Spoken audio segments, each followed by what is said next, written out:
welcome Bruno Mascitelli again. We've known each other for quite some time. The last year he came to speak. He's a very engaging speaker, so I decided it would be really great to invite him. In the meantime, he published this wonderful book, which you should all have, of course, or will circulate it, so Diaspora Parliaments, How Australia Faced the Italian Challenge. You probably all know Bruno anyway, but I'm going to say it. Bruno Mascitelli is Associate Dean International for the Faculty of Business and Enterprise with Swinburne University of Technology here in Melbourne, and is also the President of CESAA. So again, we've been doing a lot of things together there, and he was also recently awarded a Jean Monnet Teaching Module in European integration. It's been a couple of years work in EU studies, and his area of specialization is European political economy, especially Italian political economy and migration and diaspora parliaments. And so it's my great pleasure to welcome you here again today. I'm just going to take the microphone because that we can move around, and he moves around a lot when he teaches, which is the same as a good teacher. So thank you. Welcome. Thank you very much, Pascal. It's always a pleasure to be both at Monash and also to be working with your centre and yourself. Thank you for colleagues who've come today, and I know most of you, which is nice. But I know you probably in a different world, Victorian School of Languages as well, which is something I take some interest in, but other people run in a far more serious way. I'd like to give a bit of a rundown on effectively what is our next project and book. And that is a follow-on from that book, which is more, that particular book is an analysis of how Australia confronted the question of its immigrant communities in Australia and their desire to want to have political connection with their home country. And the book you will find is actually 50% made up of internal foreign affairs and other ministerial documents which were released on their approval to show you the complexity and the difficulty that Australia was facing when it tried to provide some form of policy direction on how to have an equitable and a correct policy in terms of acknowledging the desire of their communities to want to maintain the contact with their homeland, in this case specifically voting and representation. What I'd like to deal with today is to go to the next level that we have undertaken, and that is a kind of an analysis. We've been talking about how interesting it is, but we've not really looked at it in a critical way as to say, was this a good idea in the first place? And so our project is really looking at 10 years since the legislation was introduced into Italy, because it was introduced in 2001, and look at the episodes when it was applied in the specific elections, and in particular 2006 and 2008. This is more a kind of a summary of what I'd like to look at, and I'm more than happy to make this presentation available to whoever is interested, and I'll do so after the presentation. You can see that mostly we're asking questions, and the research is to try and get some answers. Like all good scholars, we bore some people with where the theory comes from, who actually started to look at the models and whether they are appropriate, applicable in the particular case that you might be dealing with. In my case, is the Italian one. But these are very sound theoretical approaches by many colleagues, in particular many American colleagues, who especially are looking at, and this is very distant from what we're talking about today, but especially the Latin American communities in the United States. And in some cases, they are so strong that if the Italian model were to be applied to the Mexicans in the United States, you would probably have a decision of who wins an election in Mexico decided outside of Mexico. And that's an interesting scenario, and maybe one that is a bit frightening for many, both at a theoretical and also a practical level. But I'd like to just draw on the fact that the last point there is that immigrants feel that they may want a connection with their homeland. What that kind of connection is open to debate and discussion. But let me get into the Italian case. For 50 years, the Italian Parliament discussed, debated, stopped, started, and conducted many forms of investigations on how to and if to introduce a representation, a vote to Italians abroad and representation, and how it should look. Finally, in 2001, and when I say many decades, it started in 1955. And finally, in 2001, December, it was passed. It required 2 modifications of the Constitution, which is where the time delay can occur, and it required a bipartisan or a cross-partisan agreement, pretty much by almost all parties. The only opposition came from the far left and the parts of the far right. What did they introduce? They divided the world in 4 and tried to apportion, based on the number of people populating of Italian citizenship, a number of seats in Parliament. The world was divided into Europe, North America, South America, and the last one we called the rest of the world, which is not called that, but it's called Africa, Asia, Oceania, and Antarctica. However, we do call it the rest of the world because it's a bit strange. There are not a lot of Italians in China or in Japan. There are some in South Africa, but the bulk, believe it or not, yeah. And I will get into that in a moment. 18 parliamentarians would be provided. Of the 18 parliamentarians, 12 in the House of Representatives, 6 in the Senate. Now, 18 parliamentarians, you can imagine, given elections pretty much everywhere in the world, you would think could possibly be enough to be a decider. Certainly in the Australian case, it would have definitely been a decider. And as it turned out in Italy, it was a decider, a game changer, if you want to use that word. Who were the drivers of this particular initiative? It would be unfair if I just simply said one, as I am saying there, that the parties were the drivers. Yes, the communities abroad partially were drivers. The leaders of the community abroad were drivers. To some extent, the members of the community, but probably not as much as is often said.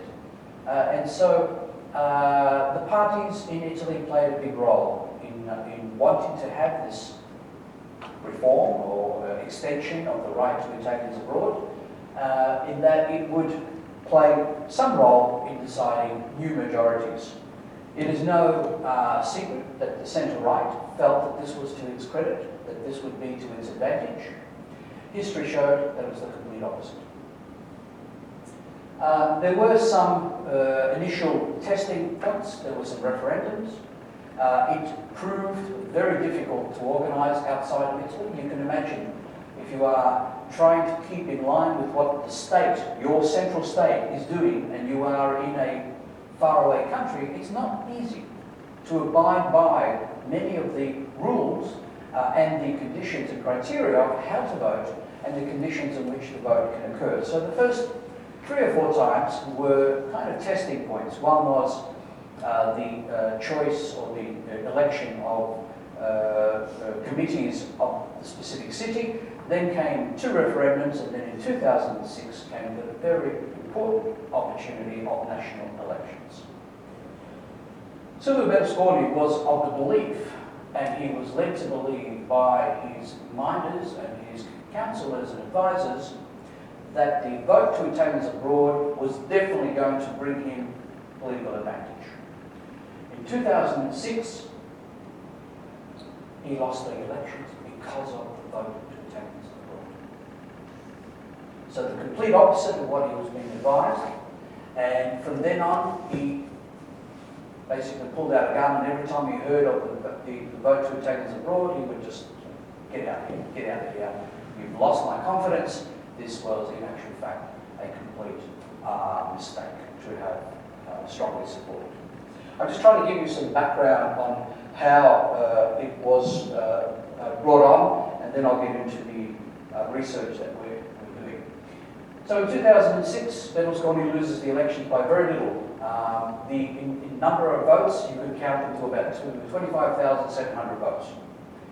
And the centre-left, under Romano Prodi, came to power for a short period of time because it was a coalition, and a very unwieldy coalition. It was so big, 9 parties, that it was very easy for it to fall apart. And 2 years later, in fact, it did fall apart. Many of the illusions of the votes, of the role that the Italians abroad could play began to melt away. The romantic view of the Italians abroad, that they would usher in a new democracy and help Italians understand many of and reflect the same kind of environment and political intention to vote, were also disappeared. And in fact, what it reflected more than anything else is that the Italians abroad, where there were large numbers of them, really tended to vote very similar to the way their own national college or electorate would vote, meaning that the Italians in Melbourne would vote very much the way the Australians in Melbourne voted. So they tended to reflect the environment outside rather than the understanding of Italian politics, which probably many of them did not have. And that's another issue which comes up in this question of, is this a good idea or not? In 2008, elections were called again, the centre-left coalition fell apart, and Berlusconi comfortably won the election. Both comfortably won the election inside Italy, continued to not win the support of the Italians abroad. Something else emerged, which is also typical of a system that doesn't have guarantees of performance, and that was electoral abuse. And unfortunately, Australia was at the centre of it. For the moment, we can only refer to it as allegations, but when you have a postal system of voting, then you're open to tremendous possibilities of electoral abuse. And it happened. If you look at the way the system worked, 97,000 ballots were sent by the Italian authorities in Australia to 97,000 eligible citizens who could have voted. Postal vote, only 34,000 came back. So about 34-35% of the electorate voted. The other 60,000 ballots, where did they go? Where are they? Now you know that in your own country, for those of you who are not originally from Australia, and I certainly remember Italy, this form of leakage would cause fear, concern. We can't have that. You can't have an electoral system or an election which has this form of looseness in its accountability, and therefore very much open to potential abuse. It doesn't matter which side of politics, and it doesn't matter who's standing and who wins and who loses. So that's one of the questions. The other, of course, is if you are going to have the community abroad participate in elections, what system do you have in place? Do you simply do a photocopy of the parties that are in Italy, or do you encourage representation inside the country? Do you push for civic leaders, independence? And if you do, how do you make sure that there is some kind of correct process? Well, it's very difficult to do, because you don't run Australia if you're Italian, if you're the Italian government. You don't run Canada. You don't run any other country. So the ability to meet the criteria of, let's call it, democratic process is very difficult. The only thing the Italian government could do is ensure that the candidate that is standing, there are no criminal acts or record, and other criteria that an Italian court would abide by and ensure that the candidate is a legitimate candidate. We also have parties that consider themselves to be cross-national, and who decides where does the pre-selection come from? And so we discovered that everything was decided in Rome. and very little was decided by the community in Australia or in the specific college. So, at the end of 2006 and the end of 2008, Australia, or the rest of the world, the college, had one member of Parliament, one member of the House and one member of the Senate, so 2 people. And the other 16 were divided in the other 4 colleges. The individuals, those concerned, and I thought maybe Mark Coffini might have come to this meeting, probably known to some of you, both candidates from the centre-left. Where we discovered that there was a bit of a separation between what the parliamentarians were doing and what the community was doing was very much reflected in the role that they played, much of which they had very little control over, because they became prisoners of their own parties. When they would go to the parliament, the party leader, the party whip, would say, great, you're one of the elected representatives from abroad, would you please sit on the Agricultural Commission, and would you please sit on the Social Affairs Commission? And, you know, as if you're going to say no. You want to ask a question? Yes, the elections, in the elections, the diaspora voted for an Italian candidate coming out of Australia. Two were voted from Australia. So they're not voting for some party in Italy? They were connected both of them were connected to... So not a person, like someone from Berlusconi's party? Yes, they still... in Australia? Yes. So Yes. they're not voting for the candidate from Ireland? But they made a party candidate in Australia? That's correct. They've made a special college called the Rest of the World. It happened that most of the Italians and the candidates were based in Australia. In fact, based in... like the US elections where you vote for presidential candidates? No. You vote for a member of parliament in your college, your electoral college. So you're voting for a member of parliament from a party in Italy that lives in Europe? That's correct. And has to have a certain minimum years of residency and be a citizen of that other country. So they're dual nationals. Italian, Australian. That's one of the reasons in that book Australia did not like that. Australia did not like the idea that an Australian citizen could end up deciding who wins an election. And they objected, but the Italian government ignored the objection. So we have 2 members of parliament who represent the area of the rest of the world. They're both from Australia, they're both from Melbourne. And here comes the problem. What form of accountability do they have with their electorate?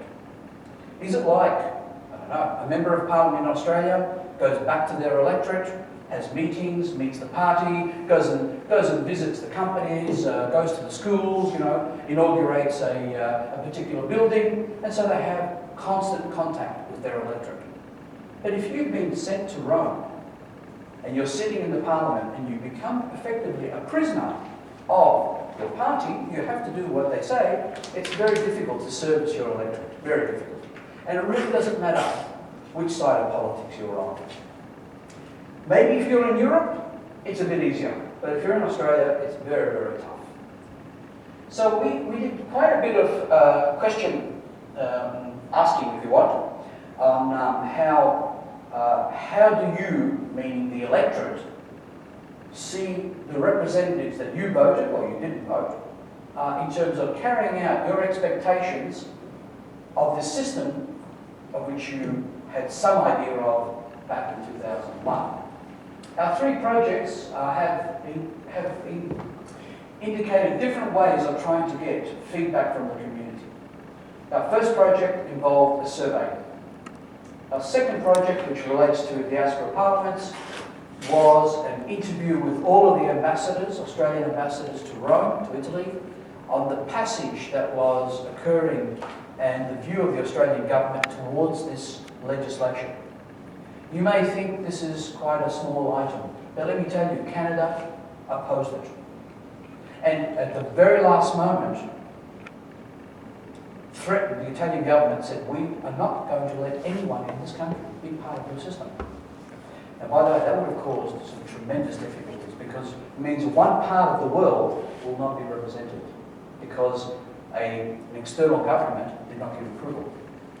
Canada agreed at the very last moment, literally 24 hours before the election, and under the following conditions, said, we will permit it on two conditions, that all activity must remain closed behind a consulate or embassy, that there must be no public manifestation of the election of any kind.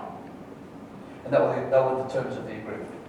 Australia was inclined to reflect that view, but then softened up at the last moment. In fact, softened up quite significantly. Australia had a lot of concerns about this whole idea. From the very first thing, the name. Originally they were going to call the electorate Africa, Asia, Australasia and Antarctica. And Australia complained straight away, said get rid of Australia from the title. And so Italy said, okay. So they put Oceania. So nobody understands what Oceania means, and therefore it looked more vague. Australia was opposed originally to the representation. Said no, and then changed its mind. And Rory Steele, who was a co-author, was in fact ambassador during the period of this very heavy debate going on. And he, in that book, when I first interviewed him and then later on he became an author, explained his embarrassment where he was going into the Ministry of Foreign Affairs saying, I'm sorry, but my government does not support assisting or allowing your country to conduct those form of elections in Australia. And then all of a sudden, it changed in 1999. And he still, to this very moment, says, I'm embarrassed because I still don't know why. And Foreign Affairs have had a lot of difficulty in explaining this to us, even though we have all the paperwork. Okay, our last project is, was it worth it? Is this the right way to go about it? Which is, I think, maybe why my colleagues from the different countries might be interested is if this is a good idea or not. I'd like to draw your attention to the fact that, that France has just implemented the actuality of the same proposal. And again, the same mentality. Sarkozy was of the belief that this was going to help the centre-right, and therefore it's a good idea. But the results did not indicate that. Again, the French community did not support the centre-right in the majority in the elections, the presidential elections of earlier this year. So, Sorry, so when did the French introduce it? 2011. 2011. I think they used it for some small level elections. You'll find it's very well documented. But the real test was the elections of this year. And that's when everyone was positioning and spending a bit of money and ensuring that they had the right candidates and things like that. This is different from the external territories. Okay? External territories is France. We're talking about the French outside, outside of any territories. Okay? Including French inside Australia. One more question. What was the justification for picking a candidate from the diaspora rather than saying these are parties if you want to vote, you've got to wait, go to the council to send vote? Okay. Good question. So basically what you're saying is, why have electoral colleges outside when they can vote in colleges inside Turkey or France or Italy? Is that the diaspora communities want to be quote-unquote represented. That's the main argument. Because we could, if you think 150 countries in the world are doing exactly the system you're talking about. And that is to say, you can vote in any consular locality or embassy, and you can vote in a college inside your mother country. It's no problem. Everyone has special conditions on how long you can be outside the country and how long you're eligible, but basically it's a standing system. Where the different system is when you have representatives outside, and therefore college, electoral college outside. And that's the big break. I agree with you, but my aim is to present the Italian case before we go into criticising. So what we did is we had 4 focus groups in order to get some view, and we made sure that none of the people that participated were politicians or former candidates, because they had very clear views. So these were people who were just simply voters and were eligible to vote in the election. Approximately 35, 40 of them. And we had a long conversation about whether the system was what they expected, did it meet their expectations, was this the way to go forward. We also felt that this would be opening up to an attack on the parliamentarians, so we wanted to provide the 2 parliamentarians the right to respond to the comments of the focus group, and only one of them agreed.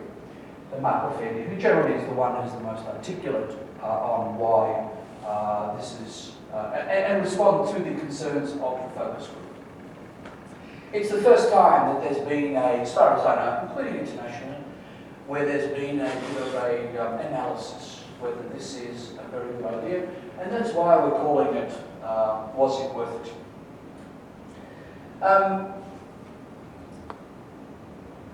Our analysis of the focus groups is that there has been a shift from 2006 to today. The positive, the romantic, the idealistic view of what this would bring seems to be subsided significantly. The concern that this is a game changer, and this is probably the more articulate members were very concerned. This is wrong. I would agree with you, by the way, but it's not my call. You cannot, their view is you cannot have a system that changes the outcome in Italy, because we don't live the responsibility and the consequences of that decision. How can we have that power when we're not there? So the game changer was the one that created the greatest fear. It's one thing to be represented, it's another one to change the decision. And 2006 was a decision changer. And so that was an element of concern by the focus group. The other element of concern was that there was a clear separation between what the parliamentarians were doing and thinking they were doing and what was being communicated back to the electorate. And it was miles apart, miles. The candidates, the parliamentarians, if you look at what they're doing, they seem to be very active. They're doing a lot of things. And it's not like they're just having a good time, no. But what does the electorate think? I don't know. I didn't hear anything. What are they doing? And by the way, how much do they earn? Very quickly it becomes a cynical, they're just there for the good fun and the money. And we asked them, do you think if it was centre left or centre right, would there be any difference? And everyone thought, no. It's not an issue of which side. It's the system is problematical. Because when the members of parliament spend a long time in Rome, they don't have the ability to quickly go back to their electorate. There's no system. There's no mechanism. They can't even establish the party. And by the way, do you think the Australian government would be very happy if the Democratic Party of the left established an office in Melbourne or Sydney? I don't think so. So we get that constant tension that goes on about whether this system can have all of the processes required in order for it to be a proper form of representation.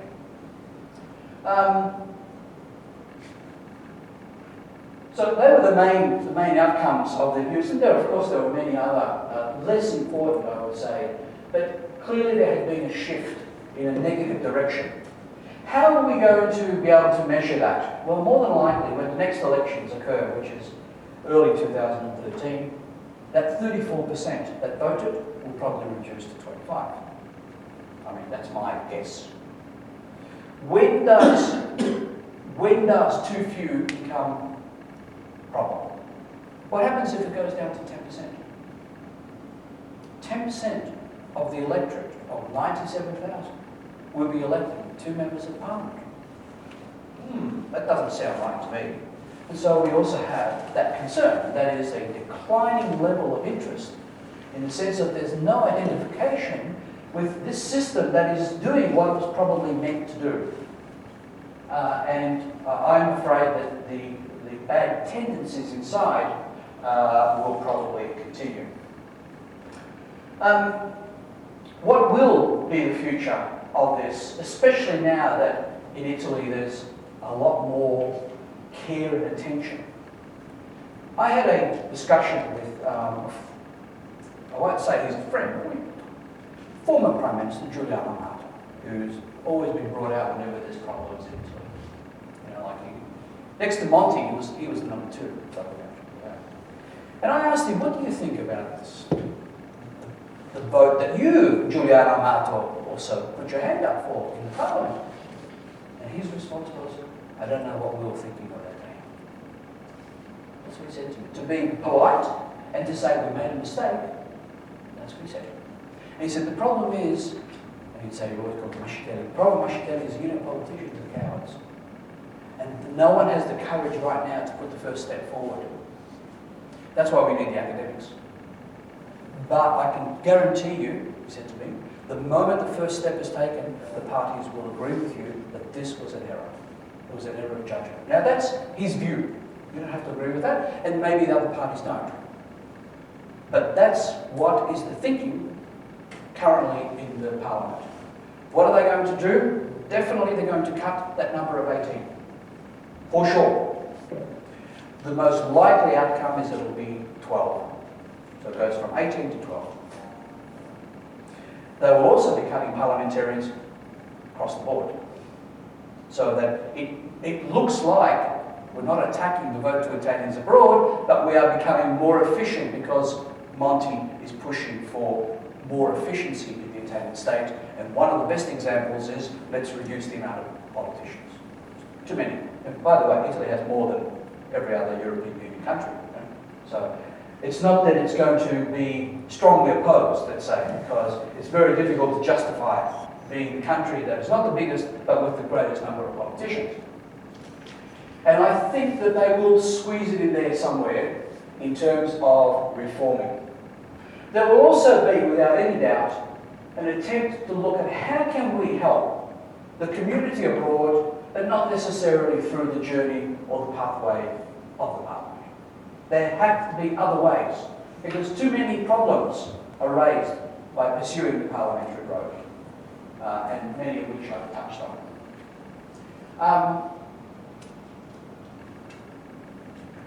So what we're trying to do is really give a public exposition of some of the discussions and debates and concerns about this. I know for a fact that many countries have strongly considered this model. Greece is one, but Greece everything's basically. Greece, of course, has just put everything on hold because of the reasons that we know. France has effectively introduced a model of it, a smaller version. Italy will, without any doubt, but it might take some time, if it doesn't make it for the it won't make it for 2013 elections, but the next one, there will be a smaller group. And I think this is a helpful lesson to understand that you want to help the communities of your nation abroad, but you have to be very careful how that help is given. Croatia has its own model. And, we had 12 initially. Now it's down to 3. When did the 3 change? When did it become 3? Last election. Last year. Okay. And was that a constitutional change or was that a parliamentary? Constitutional change. See, the Italians are a bit scared about changing the constitution because of the time frame, that it can take a long, long time. But definitely the feeling is that you cannot sustain this. There are many things I haven't touched on where, you know, and of course I didn't even touch on cost, or corruption, of which it's a very easy area. You know, how do you know that so-and-so is a resident in a certain locality? One particular member of Parliament was discovered living in Rome, but it indicated the residency was in Brussels, and he gets expelled. So it doesn't make you look good, let's say.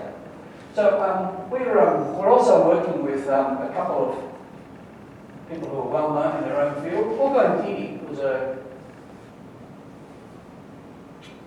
I don't want to offend him. He was a very close collaborator of Cruxy.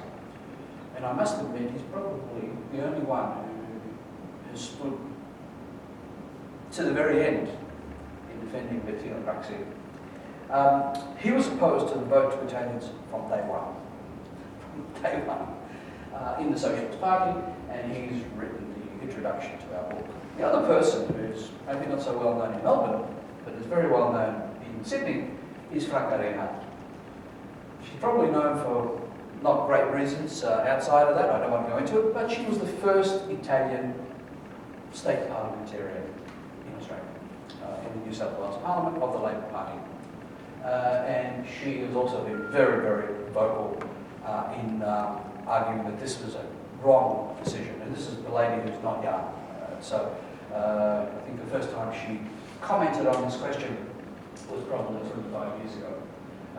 So that's basically what we've done in terms of our research. We hope to have our book approved by Peter Lang, and we will then probably do some book launch. But I'm more than happy to have discussions on this, and so really I should stop because I can see that this is from a government standpoint, a very important issue that comes up in many countries.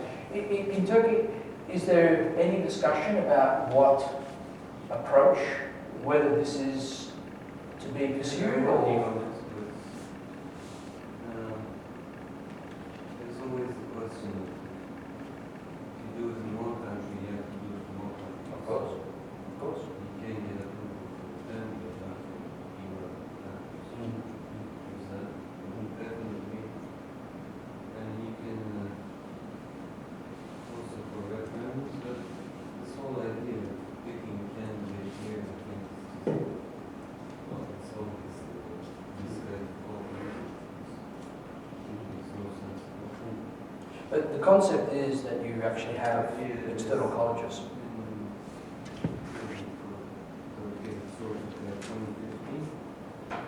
if you want to vote for expatriate, you just go to the consulate or some prearranged place and That happens now, though, doesn't it? That doesn't happen now. Okay. you call whatever, but you're still voting for the party, you're not voting for the representative. There are other organizations, agencies for that. An advisory council for Turks abroad, and couple of representatives in the those Turks So- Okay. So in this proposed system in Turkey, if someone is in Melbourne and they vote, where does that vote go? Well, there are ballot boxes for the Ukrainian council. No, I wasn't meaning that. Is that Those for they? parliament. Okay. And does that sit as the Turks abroad? Just Turks abroad from Turkey, Mars, as long as they're allowed and registered. You just come to the consulate, and say, I live here, or give me the register, Mars, election. Right.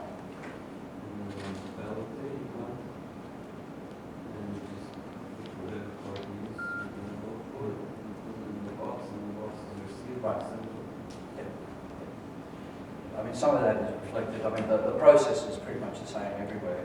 But I can see that the Turkish government is taking a more careful approach, that it doesn't have representatives abroad, but that those votes would go into some other general pool. That's right, yeah. Which maybe could have some influence, but The Croatian experience or model has slightly different and the reasoning for introducing it, as you are aware, until 20 years ago, Croatia was part of Yugoslavia, and Croatians living abroad played a very significant role in assisting in the change of that situation. yeah. In Croatia, advocating for free and democratic Croatia. And when that occurred,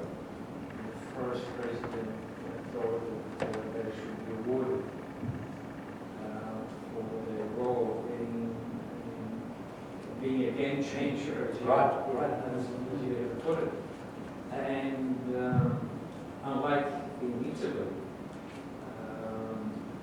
yes, he was assured of 12 members of the parliament. And even now, that same party is assured of 3 members of parliament, despite the fact that the electorate or voters in Croatia vote for the other party, but in diaspora it's constant. It's given about 80 or even 90%. So that's a very interesting case to study for Croatian. It sounds like The researchers and the others. Although the interest is waning a lot, out of, say, 100% of those who are eligible to vote abroad, I think there's only about 4 to 5% that do vote. wow, that's a very low percentage. Extremely low percentage. In some, and that's the average in some countries is down to 2% or 1%. One of the reasons for that is a huge disenchantment with the government services, the lack of interest or recognition in diaspora issues, whether it's language or culture or investment or whatever.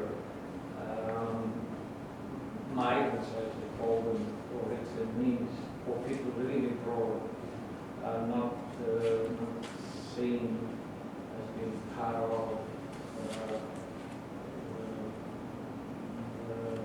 main or mainstream Croatian cultural units or whatever. And that's causing a lot of strife for us diplomats. They're starting to see us as not being very, what we call government policy, but not being very sympathetic To the diaspora. to the diaspora and their issues and reports. So it's all very interesting. There are trends which seem to be very similar. And so in your case, it's something to come.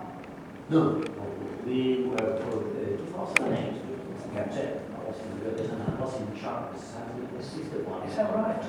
Got more than 4 reports in Parliament. Wow. So I'm Very very familiar. interested in the subject. So there was this debate, this reform, electoral law, and the debate in the presentations by Swinburne, and there were the 2 models that were taken into consideration. First, us, we have to see what the election parties in Spain, that it's parties abroad vote for their constituencies, the same constituency that exists in Spain, the constituency of origin, whether themselves or their parents, great parents, or that, the possibility of keeping citizenship in Spain is interest, but it's not. And among generations ago, that keep their Spanish citizenship.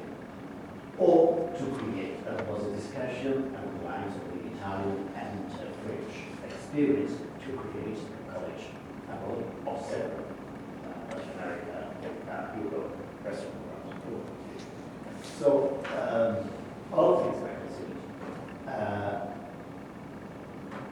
There are plenty of arguments for that, against national mandate, against non-mandate, in favor, a few in favor.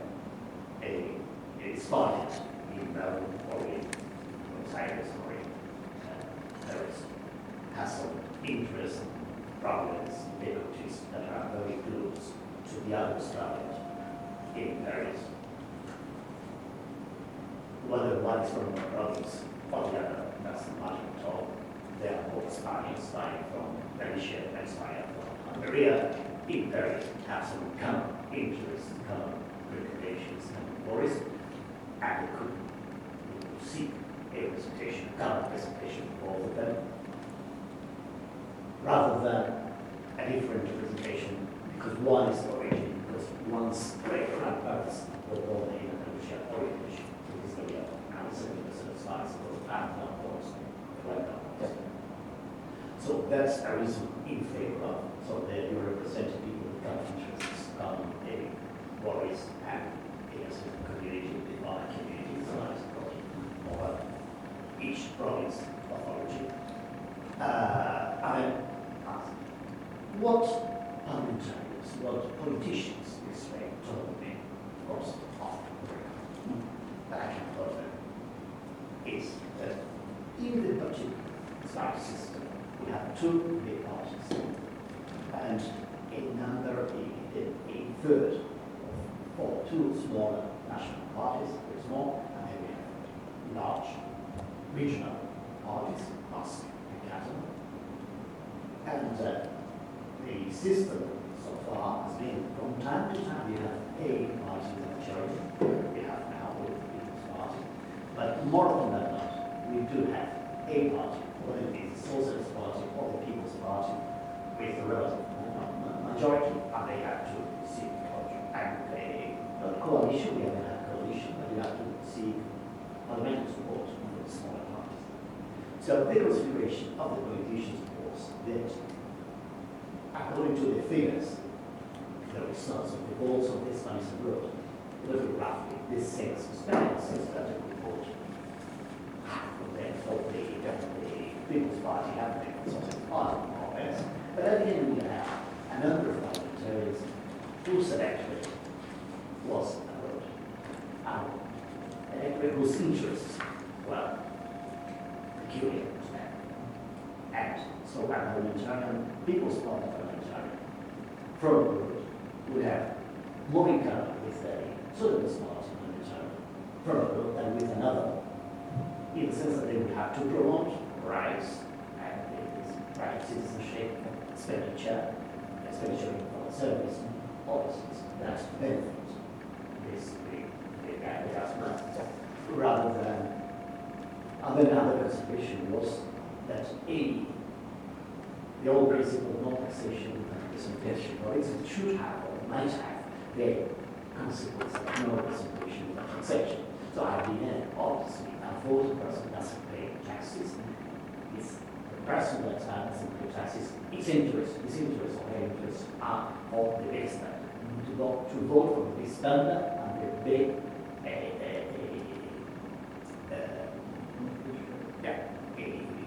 more fiscal, more pressure, taxes, because they don't pay taxes, so they want to spend it from the big standard.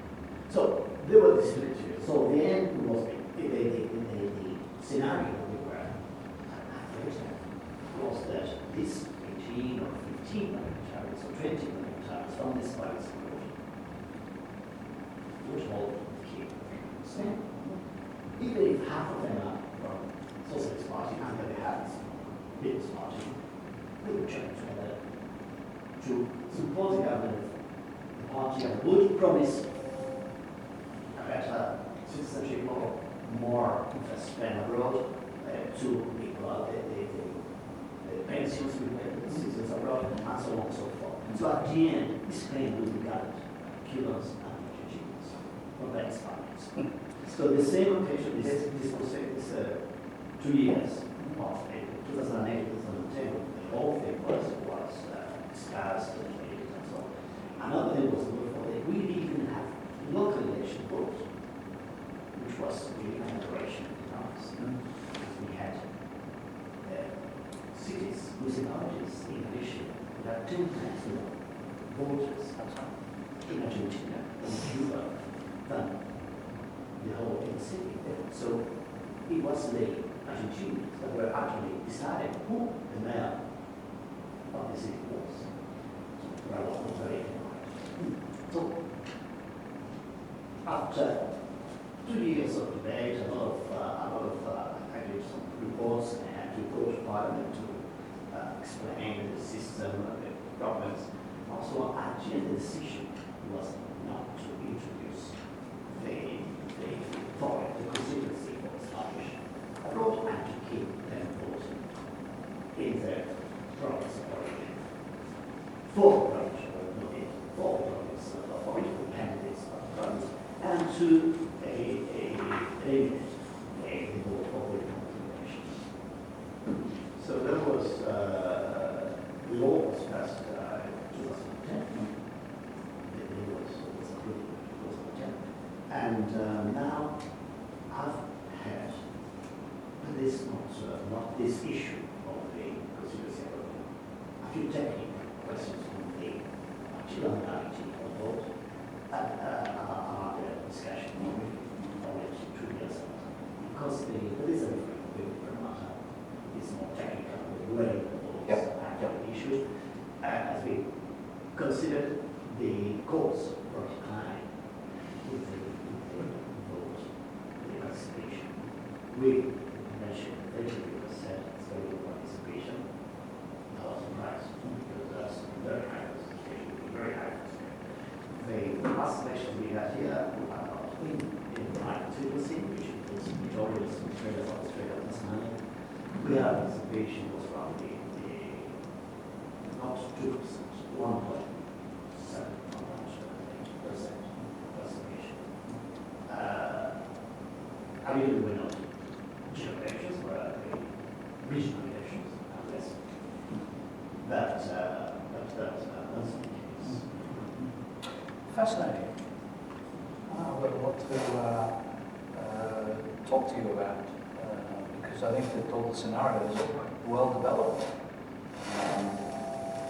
So anyway, I think that's going to probably have exhausted what, and I hand over to you.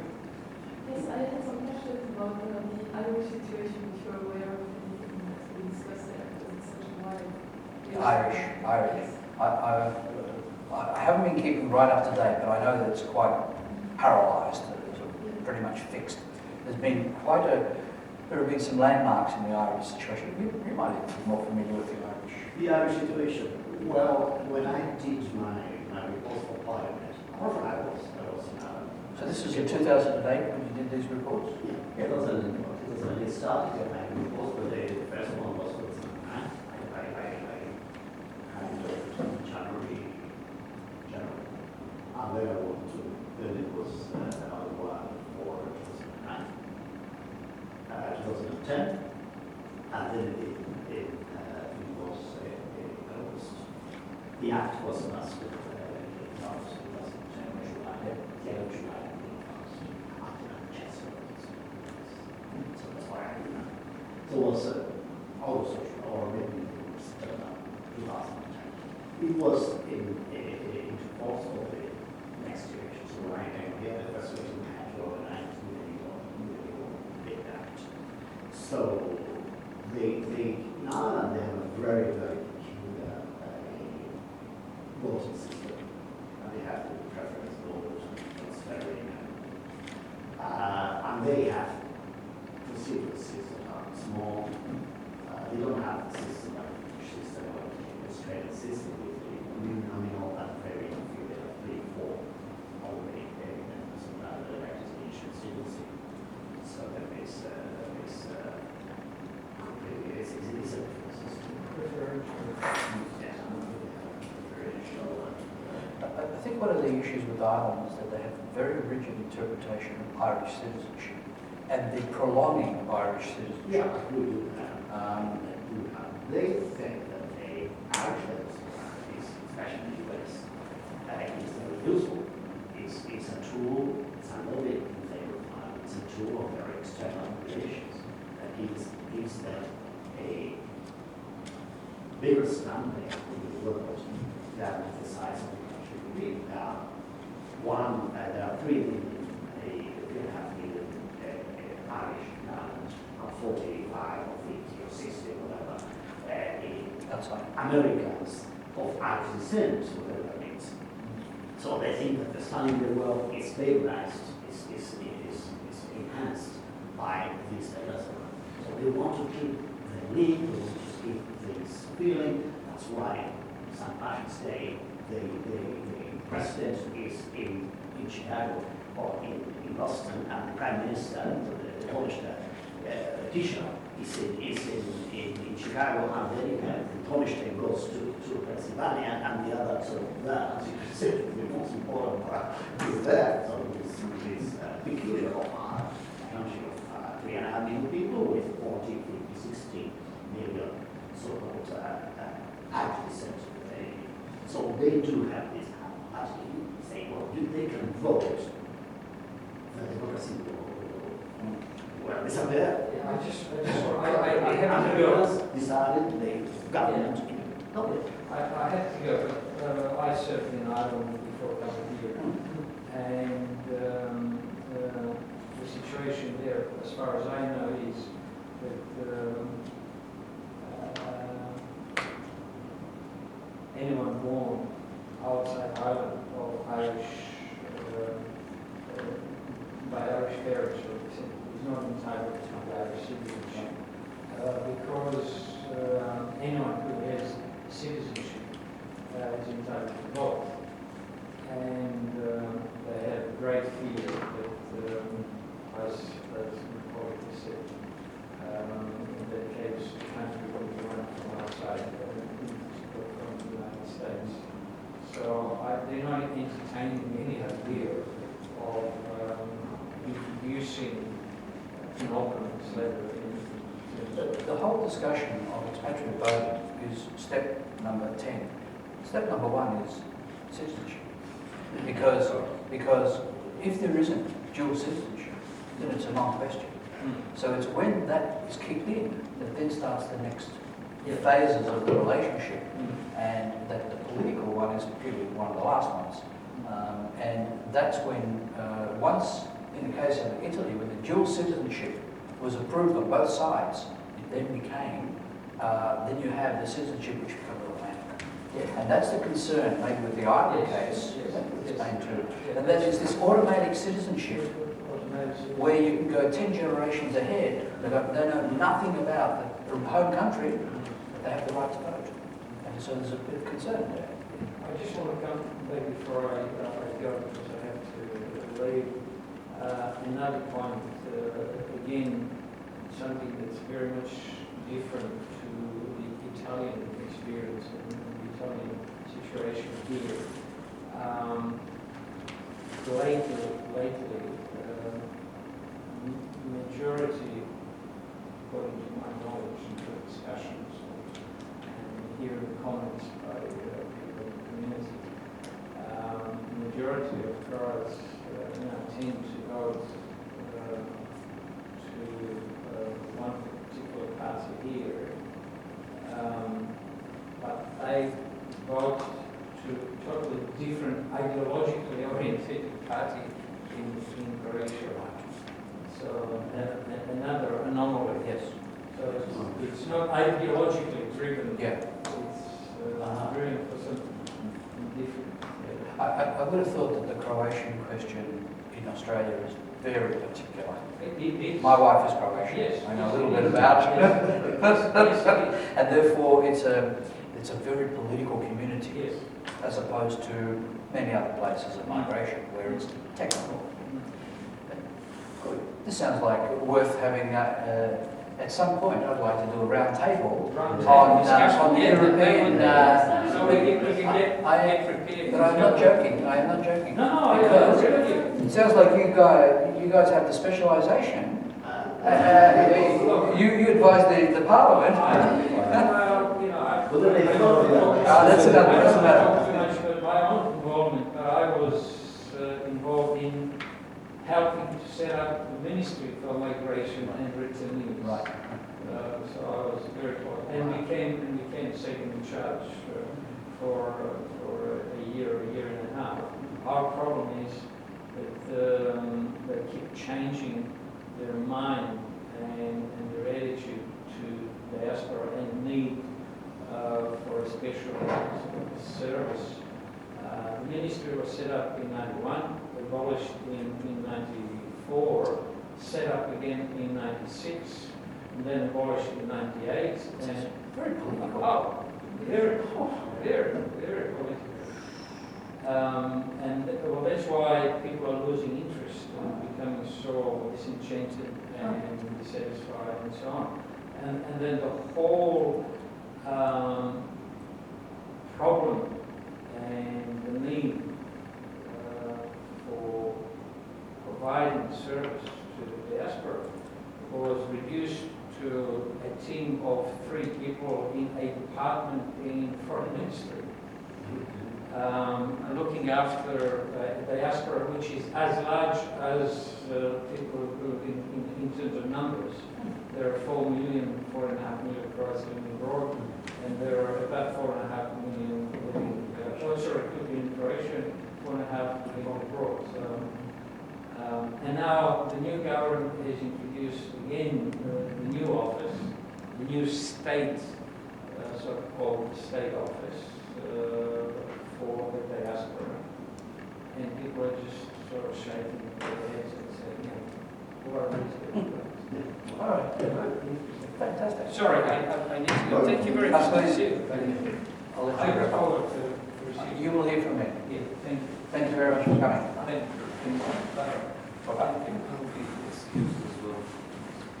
That's good. We might want to thank you all for coming. It's been a fascinating experience for me as well. Well, That's very